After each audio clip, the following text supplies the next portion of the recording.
Hello, in today's video I'll show you how to attach and remove the butterfly whisk, also how to use it correctly and safely on your ThermoMix TM7. This is the butterfly whisk and it can be attached in order to whip egg whites or cream. Sometimes you may also want to whip some dough or even egg yolks. Now to install it you'll need to remove the lid, and then you can remove the mixing bowl and install it on this circular part right here. Install it like that. Now it is installed and you can insert the ingredient that you would like to whip.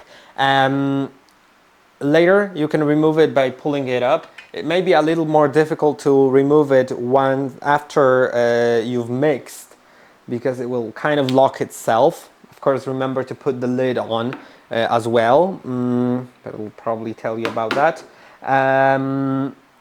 Now, what is important is that if you're using the butterfly whisk, the speed of mixing should not exceed 4.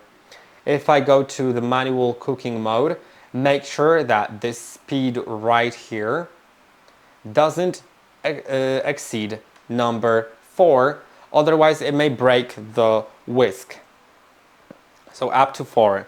Now also there are some automatic recipes for whipped cream or for egg whites.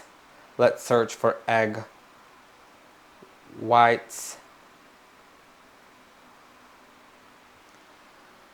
Yeah, and as you can see, it shows me the whisked egg whites. So that's a full-on recipe. I can click on start. And then it tells me to insert the butterfly whisk in very clean mixing bowl, because for egg whites, they won't be done well if they are not in a very clean mixing bowl. Then you can add for egg whites, click on next and start for 4 minutes or until stiff. You can see it sets 3.5 for the egg whites. And now that is basically it. I hope that this video was helpful. Don't forget to like and subscribe, and I'll see you in the next one.